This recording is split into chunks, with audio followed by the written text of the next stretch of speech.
This is John Jackson Miller, writer of Star Wars comics and novels, and you're listening to Star Wars with Stevie B. May the Force be with you. Hey, what's going on, everyone? Welcome. I'm excited to have Marcel Ryan, the revanchist, back with me today. I'm excited for this topic because it's Tales of the Jedi. And Marcel, there it is right there. I came across him, and he's got the Legends of the Jedi podcast, which got me intrigued by this. And then after he was on the cast here and did an interview, because he's an epic narrator, folks. So you got to check his stuff out. It's just phenomenal. His wife, his daughter are a part of it now. I can't say enough how much I enjoy it. I re-listen to things too. I just want to tell you that too on the spot here, man. I did the other day. I started listening to this again, and you did a great job. You got a magic voice, and I feel like you're going to be doing books here soon, reading other stuff. You know, working for Disney's, Lucasfilms, wherever. I mean, you're that good. Yeah, for sure. So we're going to talk about Tales of the Jedi. He got me intrigued by it. I picked it up myself right here, and I read it, and I got like a bunch of notes, like you can't even really tell, because there's just so much to this. And what's crazy is I first heard this through you narrating this, and I could like visually see things, but after you read it and see what you're talking, it's like you nailed it, man, with your descriptions. Yeah. Like I'm impressed because it's so fine to detail here. So I'm excited to talk about this. We're just going to kind of openly talk about it because there's just so much, really. But that was a long intro. I'm long-winded. I need a drink. Welcome back, man. How you doing? Yeah. No, I'm doing great. This is obviously it's a really important topic for me because I'm obsessed with Tales of the Jedi. One thing that I was just thinking of right now as you were talking about, I was like, I think Tales of the Jedi is really the first time that we see Jedi in their prime, before Episode 1 and the prequels came out, and it's really the first look that we get at what ancient Jedi, or at least Jedi before the Purge, look like. And I think that's really cool because, there's a video on my channel where I go through how, George Lucas was involved in the creation of Tales of the Jedi. He would get sent questions by Tom Veitch and Kevin J. Anderson. He would answer them through Lucy Wilson. And so, his hand, or his touch rather, is embedded within these works, right? Like all of this, it was sort of like when he was just getting involved in the expanded universe. And I think later on, people say that he was getting less involved, I think at around like 2005, 2006, after the prequels were done, or maybe even during the prequels, he wasn't as involved in the approval process. But at least in these early stages, with Tales of the Jedi particularly, he was involved. And, I think some of that magic from George translates onto these pages. Yeah, that you're absolutely right. And you mentioned Kevin J. Anderson, Tom Veitch. Yeah. They kind of, from my understanding, from what we talked about maybe in the past, they had like a free range of how to create because nobody's touched on this era before. And George kind of gave the blessing and an approval in a sense, right? Yeah, my understanding is like they would ask him questions, sort of like, how should this look? How should that look? But I think Tom Veitch, before he passed, he did an interview back in 2008. It's available on Wikipedia. And if I'm remembering it correctly, he kind of had a lot of creative freedom to come up with some of the ideas in Tales of the Jedi. And obviously George would have final say in terms of saying, yes, that's acceptable, or no, that's not acceptable. I don't know how much of it came directly from George other than answering those questions, but he would have final say over the creative process. So yeah, I think that makes for a better story, right? Oh. If the author is able to sort of do whatever they want. Man, absolutely. And I know we were talking through messaging when I finally got to start reading it. I told you, it's like, I couldn't put it down. The only thing I don't like about the Epic Volume Collection is trying to lay in bed at night and read that thing. That's the only downfall I got. My wife was looking at me like, you're gonna hit yourself in the face if you fall asleep. Yeah. Excuse me. But you mentioned the Jedi the first time, and to be honest, the first one that comes to mind for me is Mehmet Nadal. I was intrigued with that character right from the moment I saw him, man. Yeah. He's in I think Golden Age of the Sith and Fall of the Sith Empire, Mehmet. He's one of Odan Ur's Jedi compatriots, right? If I'm remembering correctly. Yeah, oh yeah. They and Odin is kind of. I got the sense he was like a scholar. Yeah. Right away he liked to read and learn things, and Yeah. Master Uru, if I say that correctly, That's right. was like, hey, you got to get out in the field. Yeah. You can't just sit in here and read books all day. Yeah. A Jedi's learning is not just theoretical. There's a practical component to it as well, which is what Master Uru is trying to teach Odin. When I first started my podcast, actually, that was my like name before I started using Marcel Ryan, which is my real name. Right. I started using Odin because he's like the lore keeper, right? Yeah. He's the one who collects all the information, and I mean, I don't want to spoil anything for you, but not in this volume, but in the next one that's going to come out, I think later this year, Volume 3, Tales of the Jedi, which is going to collect the last 3 arcs. I think it's Dark Lords of the Sith War, and Redemption. Minor spoiler, but Odin story is not done. So, okay, good. Yeah. Well, that's interesting. Yeah, because I was going to mention him too. Excuse me. He's the first Jedi you see after the opening scroll, and we might talk spoilers. I read the whole volume, but that was a few weeks back. But just so everyone knows, like when I read something, you hear others like, oh, I take a break, I read something else. Like I just keep going to the next Star Wars, boom, Right. boom, So sometimes it's hard for me to remember exactly names or specific things. That's why it blows me away how you guys are just like bam. But I also I like how a book makes me feel in a sense too. Like I can remember that. But so how did this make you feel when you read? Let's start with the first 2 arcs because they go together, right? So just to clarify for people who are watching, those first 2 arcs, Golden Age of the Sith and Fall of the Sith Empire, were published after most of the Tales of the Jedi were done. They were published before Redemption, but after pretty much everything else. So Kevin J. Anderson went back and told, the prequels. They happened 5,000 years before the films. But those are chronologically the first 2 arcs in this volume. And so I'm just curious, those are the stories with Nagasadow and Gavin Jory Darrigan. What were your impressions? How did that make you feel while you were reading it? Well, the first, it was, to me, it was more, it was a fantasy. It felt more fantasy-like, okay? But on the other hand, it felt like Star Wars. Like, it just, to me, it was like, okay, because nobody's ever explored this area. Nobody's got nothing that, they're just, like we mentioned earlier, they're just kind of free-falling in here. Just putting it out there. I was excited. I was enticed by it. I just couldn't put it down because it's like I wanted to know more. Yeah. And you mentioned Odin comes back, so I'm pretty pumped for that because he's a pretty interesting character. I mean, he's pretty cool looking too, and it's funny how you said your name was that, your first name, because we all went to, actually one of my game names a long time ago used to be Darth Bowden. That was, but so I was excited. I was thrilled. I just, the artistry and how they drew everything, from even what the lightsabers looked like. I remember the image, Memendal standing, it's a side shot, and it's got this lightsaber floating, and it's like a lightsaber hilt I've never seen before. It looked like a sword. That's right. So the whole thing, just from the start, I was hooked. And I think I messaged you later the next day and was like, dude, I can't put this down. Yeah. I mean, I got into the expanded universe, as I told you before, with Shadows of the Empire, but it was really Tales of the Jedi when I was just at a comic store and I came across, I actually started reading it chronologically because I came across it when 97, maybe 98. And at that point, Golden Age and Fall were already out. And I picked up the first couple issues of the Golden Age of the Sith, and like you, I couldn't put it down. It was, I was like, oh my God, this is awesome. This is, just as good as the films in some ways, right? It's a comic, so it can't do as much, but I was enthralled.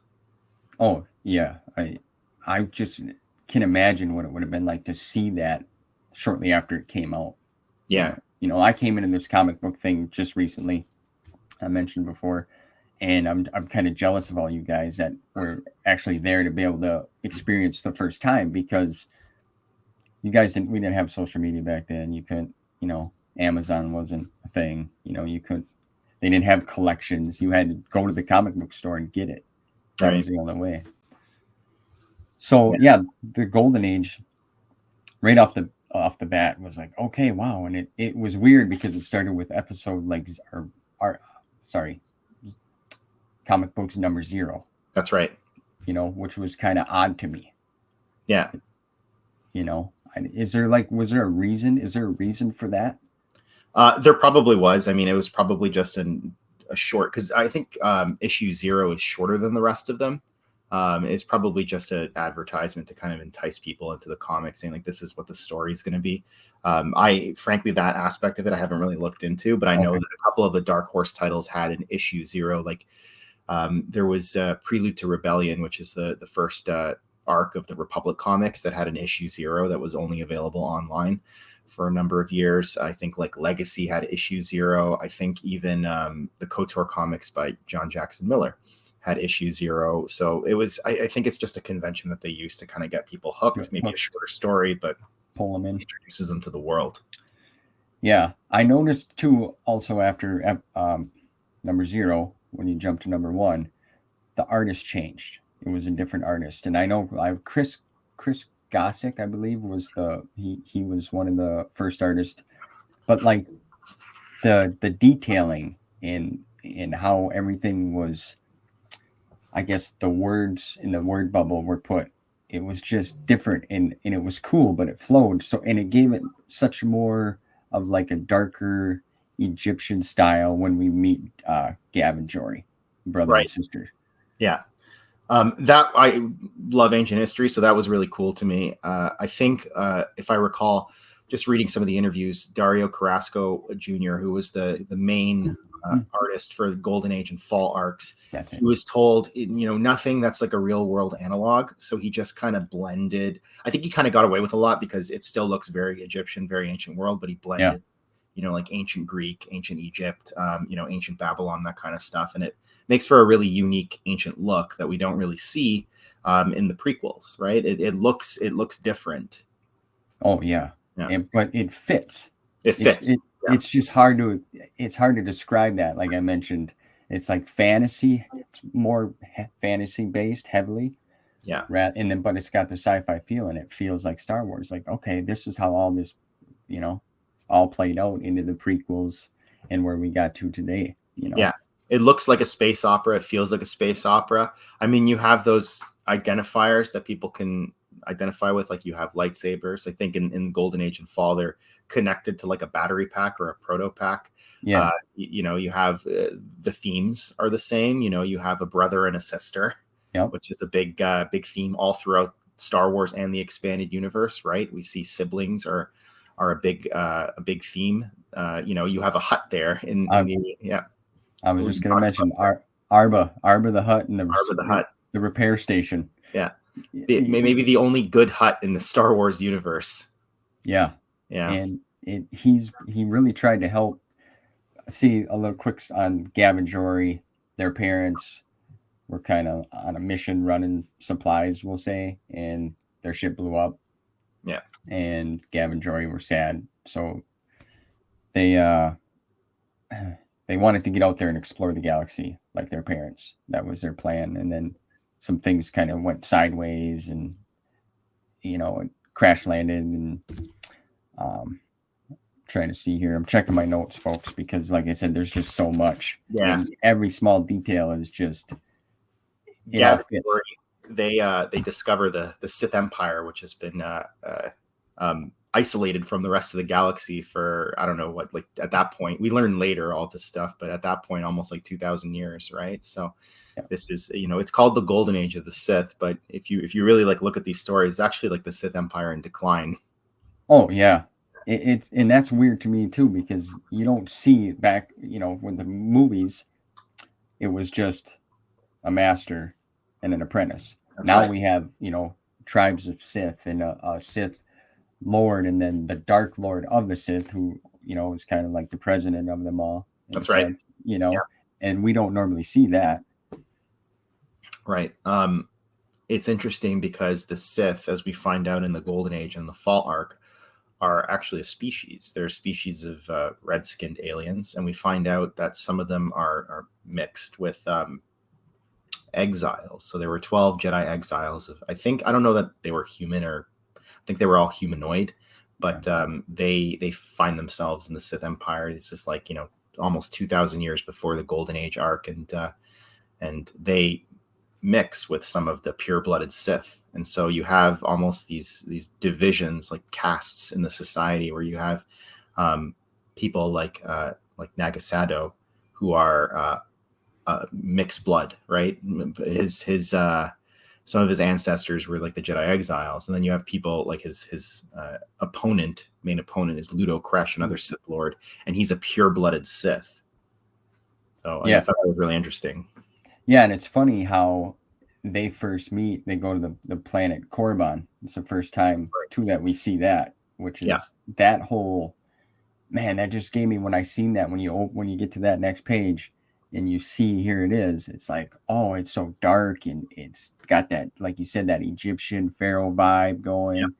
I mean, there's bats hanging. It's just the detail. Like, they just did a great job, like, kind of on the wow factor side of things. Yeah, I think that was the issue that I was hooked. That was when they first showed Korriban. It was issue 2 of Golden Age of the Sith, and when they open up into the Valley of the Dark Lords, that just blew my mind. And then in later video games, you get to, like the Knights of the Old Republic, you get to actually visit the Valley of the Dark Lords, and in I think Star Wars: The Old Republic MMORPG as well, you get to visit the Valley of the Dark Lords, and you get to visit some of the tombs. I just thought that was so cool. Yeah, I wish I had more time in the day to go back and play some of them games, Yeah, for sure.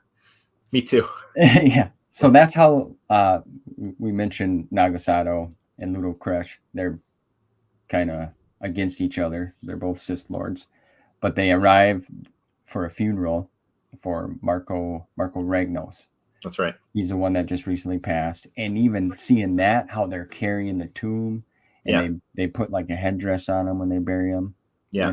That you don't, like, nobody would have thought of something like that to add into this. That's right. And it makes it fit. It makes it fit. I can't say that enough. It's just, I highly recommend people, if you haven't checked into this, get it, And then at the end of that funeral, we have Gavin Jory appear, right? Funeral crashers. Mm-hmm. And they come, and they look so hopeful. They're like, "We're here from the Republic." And that didn't end very well. No, it didn't. They kind of started to battle Ludo Kresh and Nagasato. Yeah. They kind of started to fight, right? That's right. And that fight scene was awesome. Just their sword, like they had old swords, but there was an aurora around them. That's right. They're like Sith imbued, or dark side imbued Sith swords, right? So they would use the dark side to harden or imbue the swords with power. So almost, I think they were powerful enough to withstand a lightsaber too, if I recall correctly. Yep. So just kind of cool because it has like that almost like medieval element to it, right? Yeah. And then Marco Ragnos appears, and he's like, "What are you guys doing right now?" Yeah, here's the Force Ghost. Yep. And they're freaking out, and then they kind of call a truce for a little while. But somehow, I might be jumping around here in the story, folks, because there's a lot. But somehow, Nagasato tricks Ludo Kresh into thinking that he was recently attacked by the Republic. Yeah. And because they want that title of the Dark Lord. So Nagasato is trying to figure out a way to execute that. Like you said, right? That's like, he's like the president of the society. So Naga wants to become the next Dark Lord, but Ludo Kresh is his one opponent, right? He thinks that he should be the next Dark Lord of the Sith. Yeah. So he's trying to do everything possible to wreck that. So Ludo Kresh doesn't stand the chance because the vote is kind of by the people, And so he puts an attack on there. He takes Gavin Jory because they were held hostage, trying to figure out what to do with them. He takes them back to he's got a hidden planet that he goes and hides out on. And then he goes back to Ludo Kresh and says, "Hey, I heard you were attacked. What's going on here?" And the Republic, and then they kind of start to plan, "Hey, we need to go and attack Coruscant." Yeah, they want to invade the Republic, right? Because now that Gavin Jory have appeared in the Sith Empire, they have we find out a lot of this stuff later, like authors like Dan Wallace and people who created those source books kind of filled in some of the gaps, because comics can only do so much within like 20 to 25 pages. But the Sith Empire is kind of hidden within this thing called the Stygian caldera. It's like almost like a nebula of space, and that's why it went undetected by the Republic for so many years. But when Gav and Jory show up with this, I think it's the Starbreaker 12. Is that what their ship's called? Yep. When they show up with the Starbreaker 12, it has coordinates that are in the nav computer that lay out a course like right out of the caldera, right to the heart of the Republic, right? Because the Empress Teta system is like right in the core, or deep core, actually, I think, if I recall correctly. And that's where they come from, Gav and Jory. And so it gives the Sith now a path out of the caldera into the Republic. It's like almost like an invasion route. Yeah. And they get there. I forgot about that with that nav computer and how the coordinates brought them there. Yeah. Don't worry. If you've read this as much as I have, then it all kind of sticks.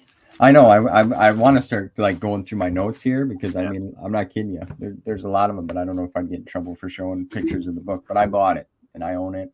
I have the receipt. So if I show some pictures, that's right. Yeah.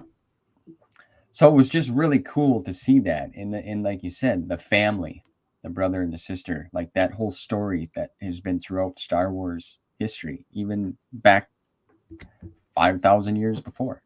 Yeah. You know, they find themselves on opposite sides of the war, because Gav stays back with Naga Sado, and Jory escapes back to the Republic, and she's able to warn Empress Teta and Odan that there's this Sith invasion coming their way. And I think the Empress and Odan try and go to Coruscant to appeal to the head of the Republic, the Senate, basically saying like, look, there's an invasion, but nobody kind of believes them. So on their own, Empress Teta, she rules 7 worlds, and she has a fleet at her disposal. So she starts to beef it up and says, well, if the Republic's not going to listen, at least we're going to be ready for this threat. Yeah. And oh man, when you first see her too, she reminded me of like a Valkyrie, like a warrior. That's a really good comparison for sure. Yeah, I mean, her armor, just her presence, and how she, because she wasn't that old. But yeah, they started beefing up. Oh man, yeah, Jory was just trying to be like, hey, you got to listen, they're coming, like this is a real deal. And Gav was back practicing, like Nagasado was kind of whispering in his ear all the time, saying, hey, you got this potential in you. And he starts making him dabble in like Sith sorcery magic. That's right. I'm right. That's right. Illusions, other types of Sith, like it's called like Sith sorcery, Sith magic. It's really just harnessing the dark side to create different, illusions and that kind of thing. But it does feel like magic, right? It looks like magic, and that's really cool because the Sith, at least the way that the dark side's presented in the Tales of the Jedi series, it really feels like magic. They have Sith alchemy, they have Sith sorcery. These are the things that are not as present in the movies. I know that you have Palpatine using his Force lightning and stuff like that, but it's very fantastical. Yeah, that's one of the main things that just intrigues me, because I want to see that side of things. I want to see that evil, dark, magic, alchemy. Right. Yeah. And I don't even think they really covered a lot of that either in the animated stuff. Maybe a little bit in the Clone Wars animated, not the 03, but they had the Night Sisters of Dathomir in the 2008 Clone Wars, and they were using what I would call, it looks like magic, right? So yeah, that's the Force, but it looks like magic. Yeah, it's so just the way that it was drawn in that, because I remember it's got like a picture of, it's almost the exact same of how Palpatine was with Anakin, always in his ear about, Right. So Gav, he starts to get this, and he starts to get more corrupt and starts to believe Naga and wants to follow him, because he wants to get back to his sister. Ultimately, that's really the only thing he cares about. That's right. And Jory's at the Republic. Hey, we got to do this more. You get to see a few more Jedi come in. You mentioned earlier, like this whole arc is the first time we get to talk about Jedi. and you see a few more, kind of show up, and that's really cool because even the way that Coruscant was like laid out is just you get to see that, and it's really cool rather than what we got to see in the film so far. Yeah, I mean, we could talk a bit about Coruscant, like real briefly. Yeah. But there's it looks like an ancient Coruscant, right? There's still like wall to wall buildings and that kind of thing, but we see like pyramids. Yeah. In Coruscant, and it almost reminds me of maybe it was Ralph McQuarrie, but some of that early concept art of Coruscant. But it looks, it looks like an ancient worldwide city. Yeah, it's kind of cool. It's different, Yeah. So that's kind of like a brief summary so far of what the first few comics are. The Golden Age, In the fall, and then the fall. Yeah. Yep. Because I mean, they eventually do invade the Republic, right? Yeah. And again, it's a comic book, so it's not going to be as epic as if it were a movie or if it were a book, and they could really draw out the war and show you all the different aspects of it. So there's a lot of sources that kind of fill in the blanks later on, but this is a very personal story, so it's like told through the eyes of, like you said, those Jedi or Gav or Jory or Nagasato. So we don't really see the big broad strokes, but they do happen, right? It's called the Great Hyperspace War, and it's considered a major conflict. Yeah. And how Nagasato eventually becomes the Dark Lord. That's right. And that whole process there of he basically, him and Ludocresh fought, he won the title, and how it was kind of weird how they presented him, they had like this amulet or this thing that broke open, and these scorpion looking creatures kind of like latched onto him to and make him become the Dark Lord, if you will. Is that, if I recall correctly, they like tattooed his forehead or something? Yeah. Like that? Yeah. Okay. Yeah. With their stinger. Yes, there you go. Yeah. That's something you've never seen before. Yeah, it's really cool. Yeah. That symbol, I think, if I'm remembering correctly, becomes the symbol for the Sith, basically the Sith Empire, and it becomes the symbol for that era. So when Lucasfilm created these different publishing eras, and they had, I think that was called like either the Rise of the Sith or the Old Republic or something like that. That was the symbol for it, whatever was tattooed on Nagasato's forehead. Yeah, that's cool. That's why I got you here, man. Yeah. You're like, bam. It's like, yeah, well, I forgot that. That's not my notes here.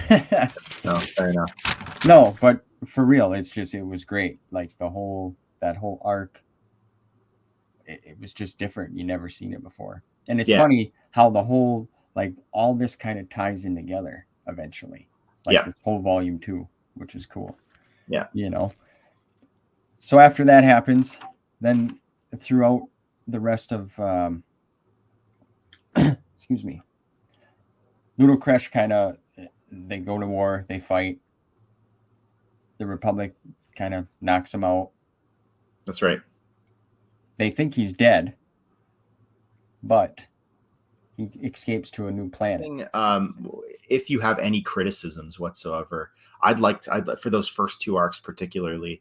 I'm curious to know sort of maybe what didn't land as well with you, or what you maybe wanted to see more of, or maybe some of the art that didn't really strike a chord with you. I'm just curious to know what you think, or any plot points that you disagreed with. Oh yeah, okay, yeah, that's some good. Yeah, I mean, like, I was trying to write all this down and remember it, man. It's just tough, but that's a good question.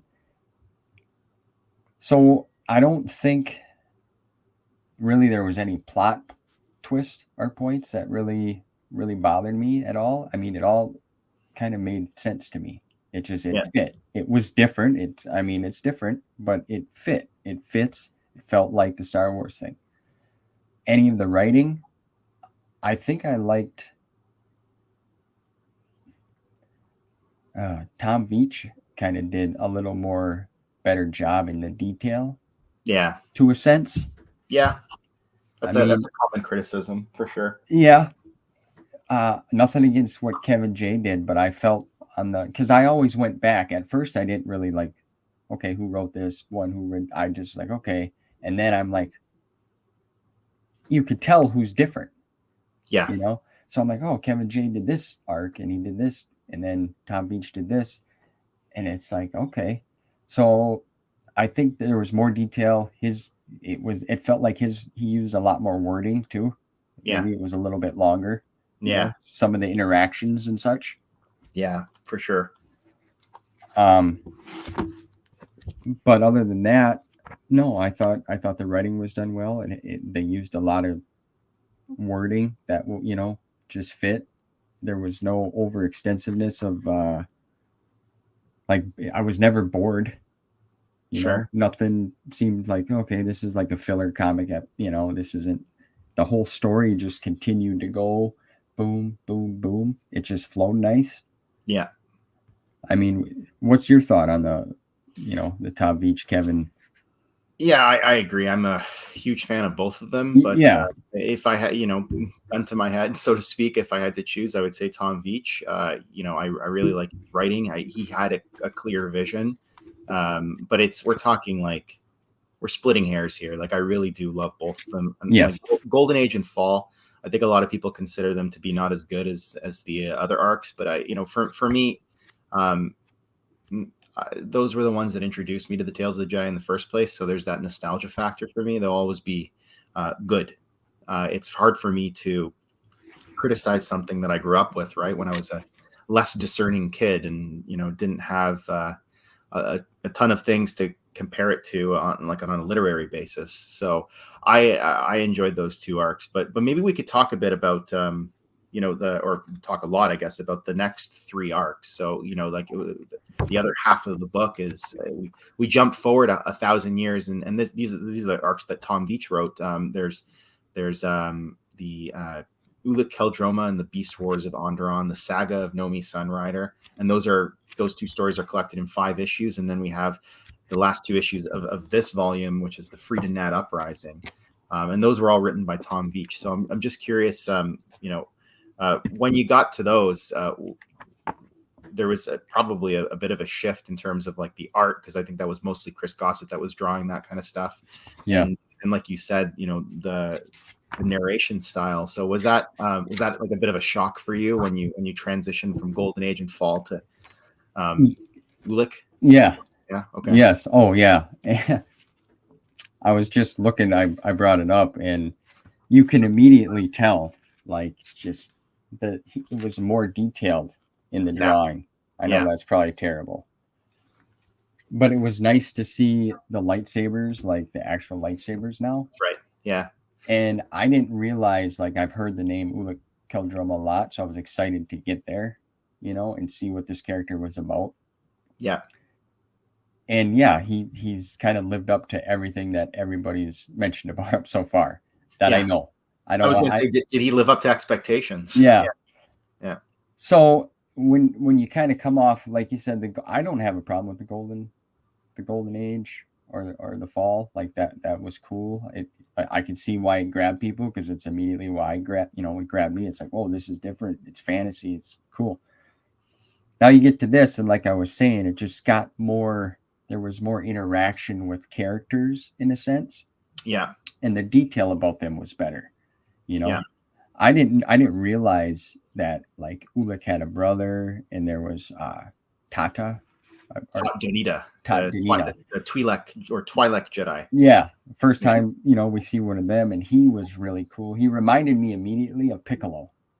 From Dragon Ball. Dragon Ball. Yeah. I don't know why. Yeah, that's a cool comparison. Because I mean, just the way it's drawn, it's like right away I'm like, oh, that's like a Piccolo, and he in the story he's kind of like that. He's a Jedi and a mentor in a sense, the trainer. Yeah, he's a bit gruffer than the other ones, right? Yeah, that's a cool comparison. Actually, I grew up on Dragon Ball, so that when you said that, it resonates with me. Yeah. One thing that I think is kind of cool about the Tom Veitch stories, and publication wise, the Ulic and the Nomi stories were published first. Like, those were the original Tales of the Jedi. I think they came out in 94, 95.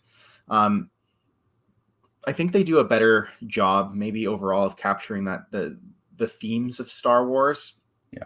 The things that it was built on. So, I mean, a lot of people say Star Wars was built on samurai tropes and Western tropes. And those come through, I think, a bit more clearly in Ulic's story than they do in, say, Golden Age or Fall, just because, Golden Age or Fall kind of, they're 1,000 years in the past and, 5,000 years before the films. And so they focus a bit more on, ancient world tropes. But, you see, I think with Ulic's story, it's like, it almost looks like the galaxy's a bit of a wild, wild west. And, there's traveling Jedi Knights that are kind of like samurai and all those things that, make Star Wars what it is.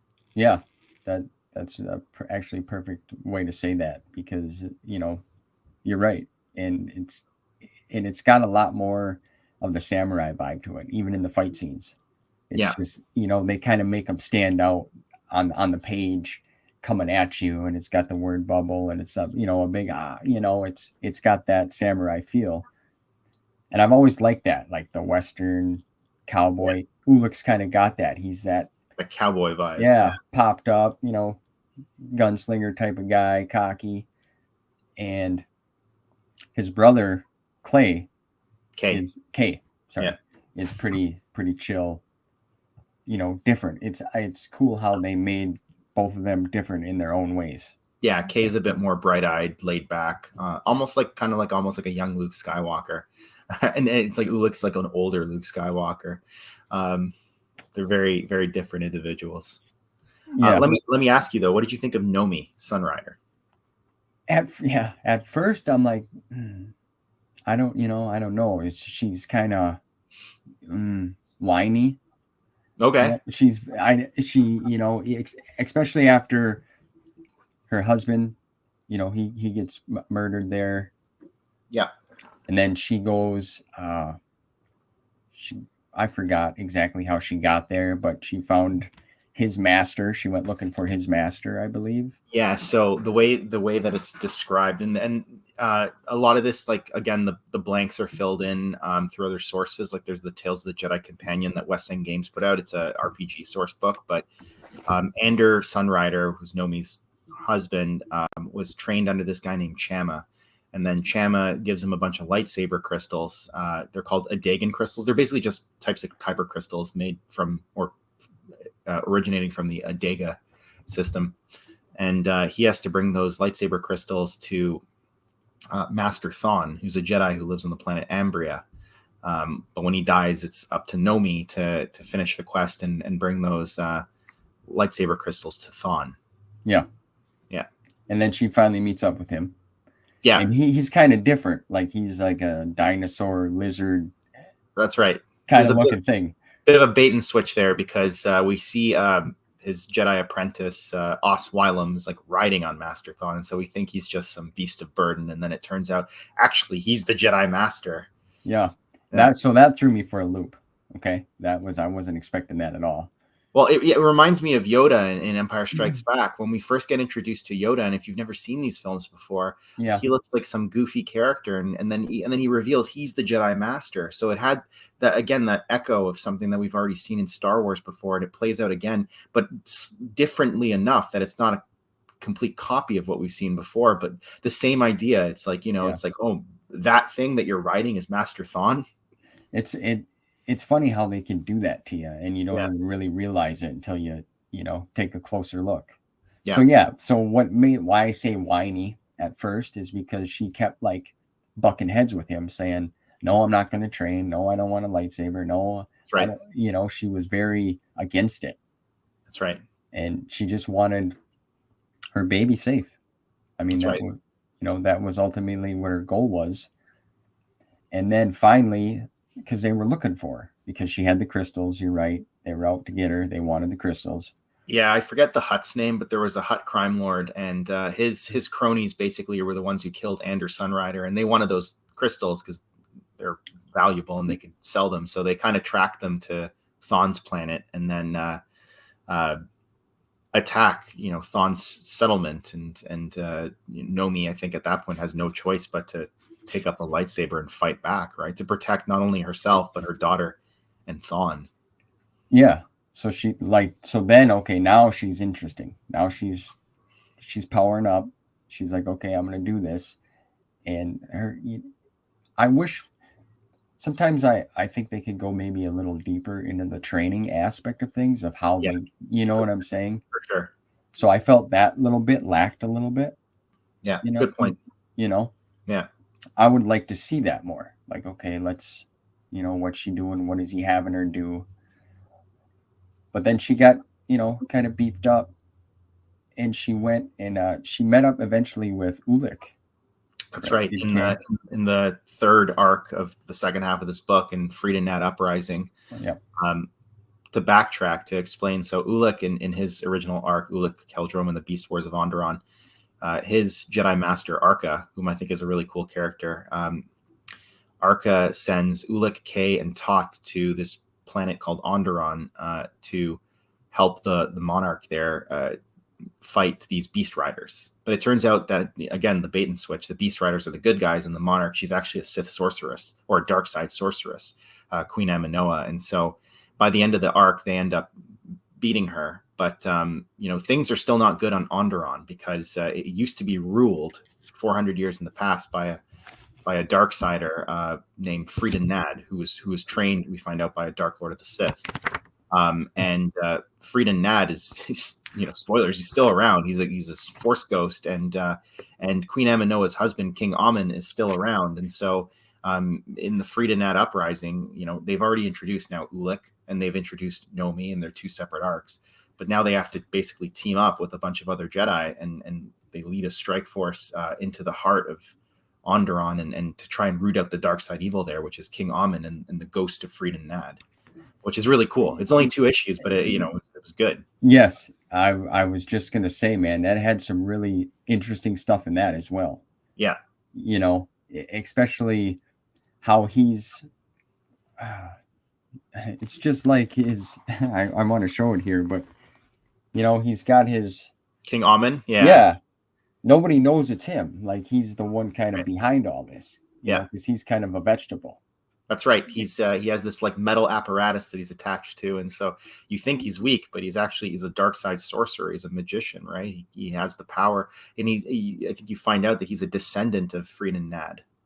So Frida Nad established a dynasty there before he was taken out on Onderon, and King Amun's one of his descendants.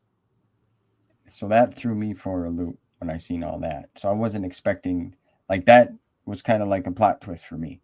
You know, once you kind of realize he's the one behind it. And there's so much, like you said, you go back and how things were plot way before all this Sith magic and sorcery. Like, he planted this to be this way beforehand. You know, so it's crazy. Well, let me ask you, what in those like last 3 arcs, the Ulic and Nomi stories, what really stuck out to you in terms of you know, either plot points or you know, art, anything that kind of resonates with you, that, you know, now that you've read it, I know that you know, sometimes memories fade, but what stuck with you? Just his I like how he was arrogant, Ulic. I mean, I like, everybody's like a big fan of him, and I see why. But when it came time to kind of step up, you know, he did that. He, you know, he's got that presence, and him, Nomi, Kay, you know, Tata, right? Tatanita. Yeah. And I sometimes, man, to pronounce these names, it's great. It's just I make up my own, you know. So that whole thing when they got to work together and fight, you know, with Frida Nad and that whole program, like, that's kind of what stuck out to me the most. Out of everything, though, of Tales of the Jedi, I just want to say, like, the artistry really, like, stands out to me the most. It's fantastic. It's like you never seen nothing like it before. Yeah, you know, I think they recolored it for this Epic collection, if I'm correct. I like the old style, the way it looks, but the recoloring's not bad either. It looks cleaner. The old style, you know, very much looks like a 90s comic book. Yeah, the recoloring makes it look a little less dated, but I do like both. I guess I don't have any of them. I've never seen the original, so fair enough. But I understand. I can probably totally understand what you're saying there. Now, do you know anything about the next three arcs? Like, has anything been spoiled for you whatsoever? No? That's brilliant. Oh my God. Okay, so let me ask you then. No, man. I don't know anything about the next three arcs. There are two characters that are introduced at the end of, I think, the Friedanat Uprising. They're called Satal and Alima Keto. And you see them in the context of, if you remember, they go to this museum on Coruscant and they steal a bunch of, or they steal a Sith artifact. And I think they eventually meet up with King Amun. They go to Onderon, and he, or eventually, I think it's Friedan Nad basically says, oh, I might be getting ahead of myself, but no, I think you're right. Does that happen here? Okay, kind of all blends together with potentially the next arc, but I don't want to spoil anything. But what are your thoughts on those two characters? I don't know why they wanted to like steal the Sith. Like I wasn't like I don't understand why they wanted to get that artifact, or relic. They used a lot of these terms back in the year too. It's not anything that we've ever seen before. We've heard about it, but like now we're seeing them. So that's kind of cool. Yeah. So I don't understand why they were kind of bratty kids to me. That's right. Yeah. Yeah. Rich aristocrats. With nothing better to do with their time. Yeah, like the popular kids in school, That's it's funny that you picked up on that though. It's interesting because comics have so few pages to convey character and story, and I think that these comics do a good job of it as best as you can do in these circumstances. Like we didn't get novels in this era. The closest we got, I think, was the Revan novel, but that takes place more in the Knights of the Old Republic era, which is like decades after the Tales of the Jedi. Like we didn't get any types of comics in the Tales of the Jedi era, sort of not comics, novels, and I think that the expanded universe suffers for that. I think that it would have been great to get a novel in this era particularly, but we never did. So the comics are really all we have, and the source books. Yeah, that would be really cool to see a novelization on some of these characters and a little more deeper look. Yeah, there was a story, or it was a book supposed to be written by Alex Irvine called Mandorla, if you ever heard of that. And it was supposed to basically, I think, bridge the gap between Tales of the Jedi and Knights of the Old Republic. And it was going to focus on, if I recall correctly, Nomi Sunrider and her daughter Vima Sunrider. And we never got that book. I think it was canceled. And so I just that would have been I think there were legal issues with using the Sunrider name and stuff like that. But because there was a Jeep called the Jeep Sunrider, and so there was some kind of legal issue, and that's why they couldn't use Sunrider in later sources. Kel Droma never had that issue, but Nomi's character did, and I think it would have been really great if we had gotten that book, or maybe one day we'll get something like an outline or more information on what the story would have been. But for now, so few facts are known about what the book would have been. Oh yeah, that'd be pretty cool. I'd like to know. I'd like to ask Kevin J and well, just Kevin J now, but like some of the names they came up for these stories, man. Like where did they pull Ulic Droma from? That's right. Yeah. So let me ask you then. There's 3 more arcs in Tales of the Jedi that are going to be published, I think, later this year in Volume 3. Yep. That's the Dark Pre-ordered it. Yep, the Sith War and Redemption, which is my personal favorite arc. But I think the Sith War is amazing too. It's my second favorite arc.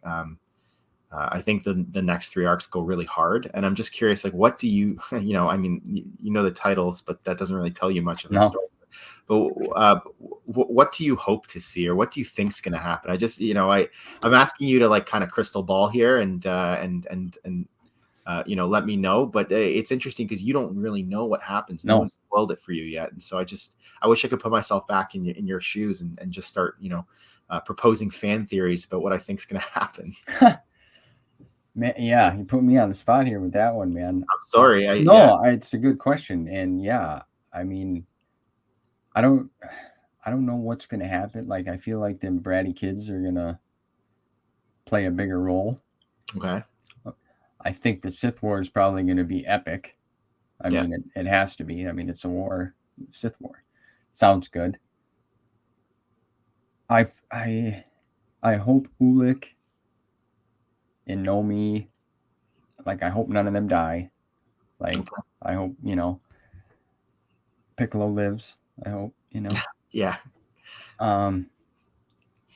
Ultimately that's kind of like, and then you got the happy ending, like maybe Nomi hooks up with one of them, and then they got their daughter, and they all kind of live happily ever after. I don't know. I really don't know.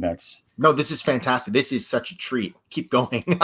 That's awesome. I love hearing this. Yeah, and then they kind of start their their life whenever they're doing their thing, and then one of the bratty kids somehow is still around, and they want to dabble more into the Sith magic and sorcery, and then they kind of turn evil, and they come back and try to stir a big ruckus, if you will,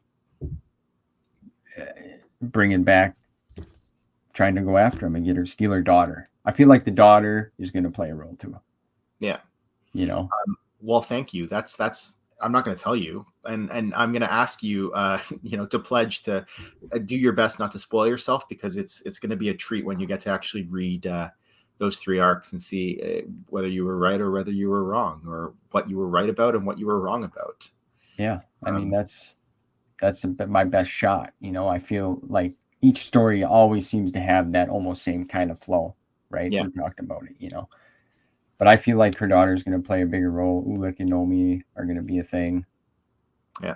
And yeah, they're just going to come back, and it's going to kind of start over, or, Freedom Nad and the Spirit. I like seeing more of the Sith Force Ghost, if you will. Yeah. I think that's a really cool. That aspect's really interesting, because I think George Lucas, maybe more recently, I guess at the time he would have approved it, but I think his view is that Sith don't, or dark side users don't live on after death. One could argue that they're more limited than, say, like Obi-Wan or Yoda would have been as a Force ghost. Okay. I don't know. Like, we don't really have enough information about it, but I like the Sith ghosts. I think they're kind of cool, right? And they pop up elsewhere too, not just in Tales of the Jedi. So I like that Friedan Nad's a character in these books, right? He's been dead for 400 years, but he's haunting Onderon, and he's meddling, and he's trying to bring the Sith back, essentially, and because they don't explain what happens between the Golden Age and Fall and the Ulic arcs, but essentially what happens after the Great Hyperspace War is that the Republic goes into Sith space and completely obliterates. We learn that not completely afterwards, but completely obliterates the species. They commit essentially genocide against the Sith species. They wipe them out, or at least they think they do. But they wipe out like all of the Sith in Sith space, and people don't talk about that enough. But that's kind of crazy that the Republic does that. I mean, I guess for them it's an existential threat. Like, we got to get rid of the Sith, but like, we're talking like women and children and innocents, and they just wipe out the entire species. Or again, they spoilers, they think they do. Yeah, right.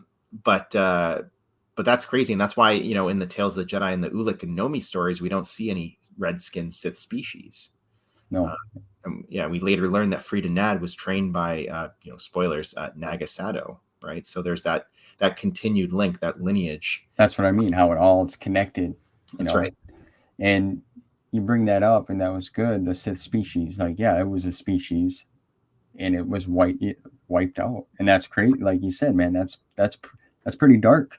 Brutal. It's brutal. Yeah, not in the comics, but it's in the sources afterwards. Right. Brutal. Let me ask you, did you you said like it sort of makes you feel a certain way, because I always like kind of differentiate, like the first half of the book is the Golden Age and the Fall arcs, and those are written by Kevin J. Anderson, and then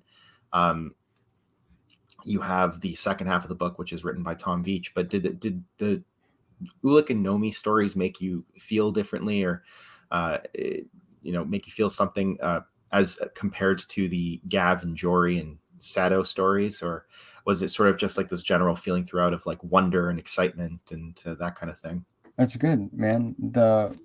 it made me feel, you're right, it was different. It felt more sci-fi now, like with the, different, like you said, we got the lightsabers, everything feels a little different. I don't really think that Kevin's stuff,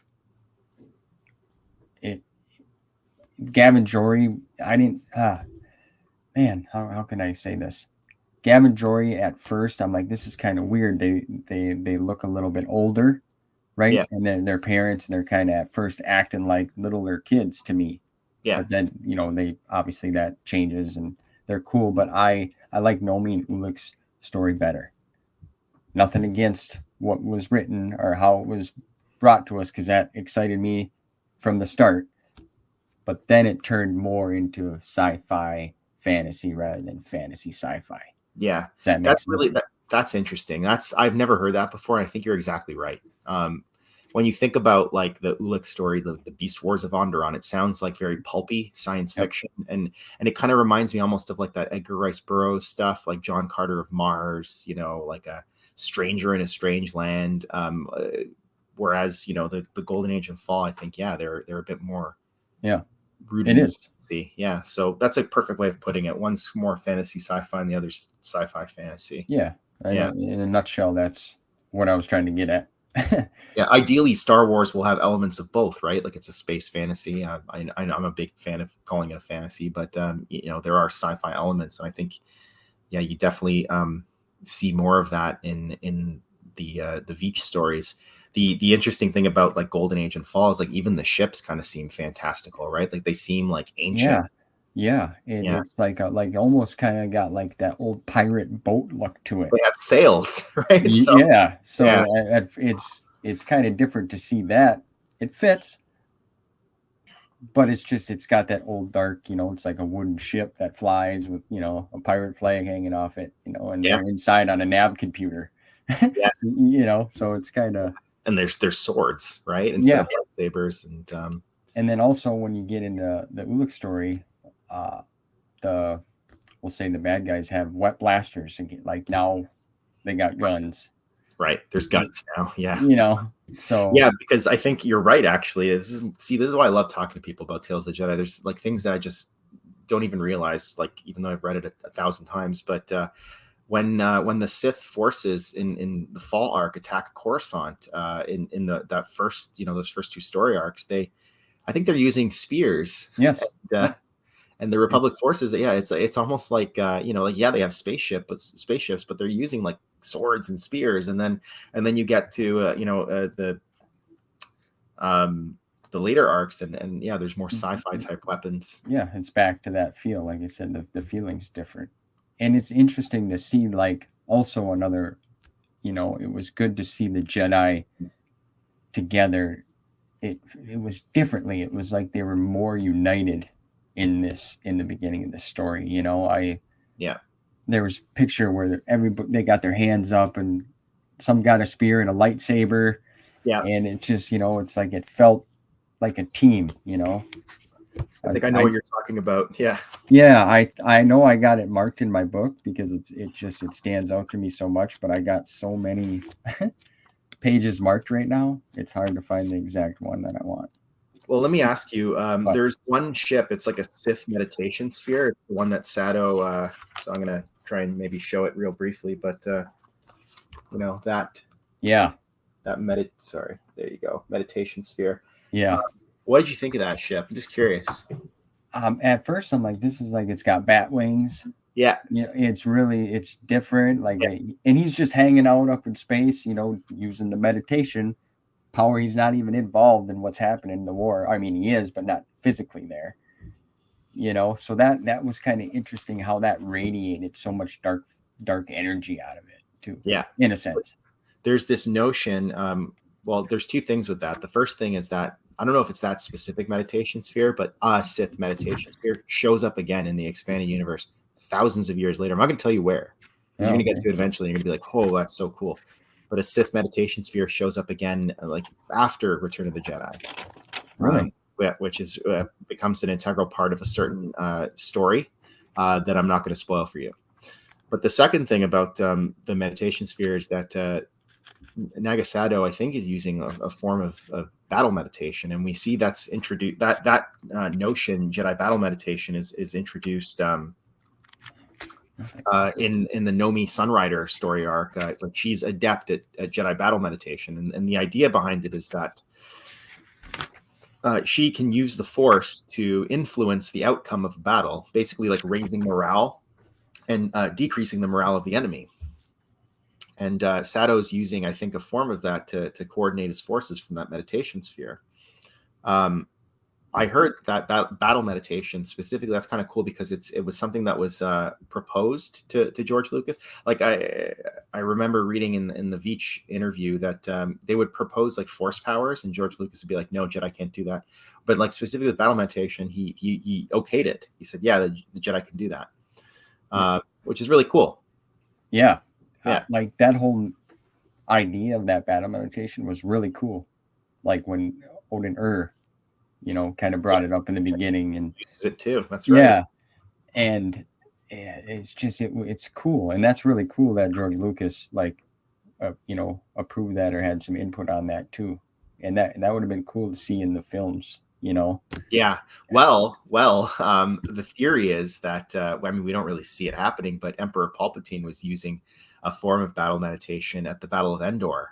And so, they started to lose when he died because he was no longer able to use the dark side to coordinate his forces. I don't know if that's ever been confirmed in any source book or anything like that, but I've heard that theory before. And so, you might have seen it in the films without even knowing it, right? That's interesting. Yeah. I never even thought of that. And then, yeah, that would have been really, it kind of makes sense now that I'm thinking about it. Yeah. I mean, it's not, 100% for sure, but well. So, final thoughts. Are you a fan of Tales of the Jedi? Oh man, I love it, and it's Would you recommend it to others? Oh yeah, I love it. That's why I'm so glad. I'm thankful you came on and wanted to do this with me, man. I mean, you're the expert here, but yeah, I would recommend this in a heartbeat. I'm excited for Volume 3. I have it pre-ordered. I wish I could get Volume 1. Yeah, but it's like pretty pricey. Well, just to clarify for for people who are listening, like Volume 1 isn't the Veach and Anderson stories. Like Tales of the Jedi, I believe, is 35 issues. It might be 35 plus issue 0 or 34, 35 issues. And Tales of the Jedi Volume 1, I don't even know why they called it that, but that's the Dawn of the Jedi comics, which were created years later, in the almost right before the expanded universe was discontinued when the Disney acquisition took place. But the Dawn of the Jedi comics take place like 25,000 years or more, I think, before the movies, and the Tales of the Jedi take place 5,000 to 4,000 years before. So I don't know why they called it Tales of the Jedi Volume 1, but if you read these epic collections, Volume 2 and Volume 3, you get the entire Tales of the Jedi story. All of the story arcs, so you're not really missing anything. And if you really do want them, I think eventually, I don't know if it's coming out this year, but next year they are going to reproduce all 3 volumes in a giant omnibus, one of those big hardcover omnibuses. So maybe something to put on the Christmas list or something. Oh yeah, I can imagine. I got it pre-ordered. I'm excited. You had some good points, man. You asked me brought me back with some questions that like made us both think differently. I love how I said it's fantasy, sci-fi oriented, and then it turns to sci-fi fantasy. Well, I have, as you do, I have 1 or 2 fun questions for you at the end of the interview. Who's your favorite character? Mehmet Nadal. Yeah, he's the first one. He just stands out to me a lot. Yeah. Who's your least favorite character? If you have one. There's really nobody that they're all interesting in their own way. So that, it's kind of cool how they're written that way as well. I don't really have at least nobody. Okay. That's fair. So there's 5 arcs in this volume over here. There's Golden Age, The Fall, Ulic and the Beast Wars, Nomi Sunrider Saga, and then Freedom Net Uprising. Which one was your favorite arc? I know I'm putting you on the spot. Ulic, Droma, and the Beast Wars. Yeah. Yeah. I mean, I like Mehmet Dolph, like he's the character. Just I don't know why he's just that character is just so cool looking with the green, tentacles kind of hanging down, and his chin's got that. Yeah, he has like this pronounced chin, Yeah, almost looks like Egyptian, right? So and he's kind of got like a panther looking face. yeah. It's cool. It's really neat. So yeah, I gotta say Ulic Droma. Okay, that's really cool. Yeah, those are my questions. They're just very simple, but I'm just curious. I always have to ask like best, least favorite. Yeah, no, I appreciate that. Because sometimes you put me on the spot because I didn't think of certain things, but that's how it made me feel. Them are things that immediately stand out to me that I could talk about. It's like I said, it's harder for me to remember everything that happened after you read it and then you move on. But like I can remember certain things, and I thought Mehmet was BA. Honestly, That's I awesome. thought at first Nomi was kind of whiny. She didn't want to train, then she wanted to train.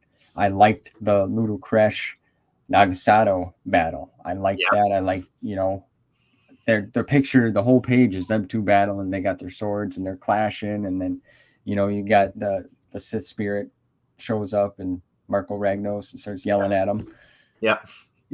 So I love it. I recommend it. When I was making notes last night, I wanted to start reading it all again, but I'm in the middle of reading the Phantom Menace novelization. So, and to me, if you could pick this up and read it anytime, honestly. Yeah.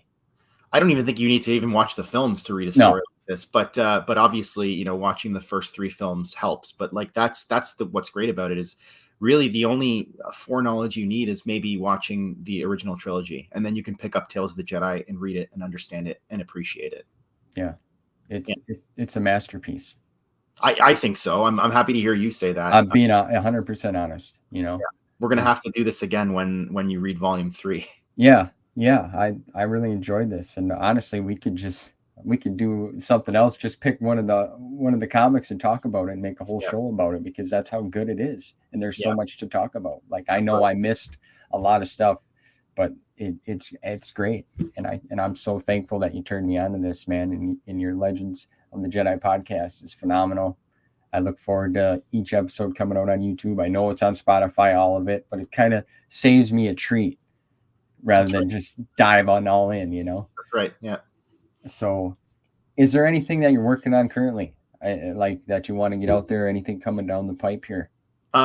No, I'm like I said, I think last time, and I still haven't gone to it. I got a couple more short story readings to put out, and then I'm going to probably take a bit of a hiatus from that and just work on the podcast and a couple other things that I want to work on the channel.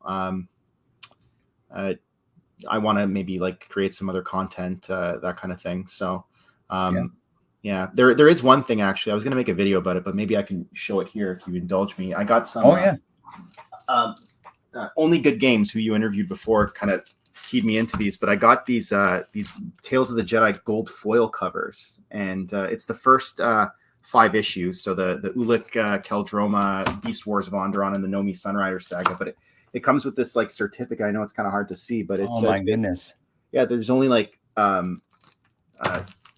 7,500 of each copies made, and I just I spent an arm and a leg on these, but when I found out that they existed, I think they did the same thing for Dark Empire. But when I found out that they existed, like I was like, I need these comics because I love Tales of the Jedi so much, and maybe one day, my wife and I will be able to like hang them up on the wall or something like that. And them are beautiful looking, man. Well, congrats on getting them. A little jealous here. Yeah, that'd be cool to like spread them all out on the wall, or you can really come up with some cool ideas. And I would definitely hang them up. Yeah, I'm never opening them. So. No, nah, I wouldn't either. It just, to me, it seems like once they come out with like they remake this stuff, and shortly after, it's like it skyrockets, and I don't understand that. But yeah, definitely. That man, did you get them off? Like, was there a website? It was eBay. Okay, well, I mean that's the main place where everyone goes anyway. But I just wasn't sure if there was like a certain book publication that had these out or something. Yeah, I have them close by because I was looking at them earlier today. I got them like just a week ago, so I'm excited to find a place to hang them up somewhere. Yeah, I know how that goes, man. I know how that goes. Well, I appreciate you coming on Thank you, Evan. talking with me Thank you for about having me again. Your last guest was John Jackson Miller. I cannot compare to Mr. Miller. He's amazing, but this was really fun, and it's always a treat to talk about Tales of the Jedi, especially with someone who's read it for the first time. Yeah, and Mr. Miller was excellent. He was fun to have on. I appreciated him coming on, but I'm excited. I was excited for you to come on, man. Like I said, your podcast is great. All your story readings, you got a good voice. Thank you. The way you describe everything, your memory, you're just clear, crisp, man, top notch. I can't say enough, and I'll link your channel in the description, because for anybody new listening, check him out. He's something that's real special. I appreciate that. Yeah, I'm honored that you're. You. Hey, yeah. Thanks, man. Appreciate it. Yeah. But I appreciate all the new subscription members. Thank you. I appreciate all the support from everyone. I'm just having fun talking with other fans and sharing that experience. I love doing it, and I love all the support. It truly means a lot to me, for real. Thank you. If you like what I'm doing, share. Tell your grandma. What's up, Grandma? I know you're gonna be watching this. She'll call me later and be like, "I seen you on the TV again with that Raven feller." She'll go. That's right. No, but thanks again, everyone. Thanks, Marcel. And until next time, we'll see you soon.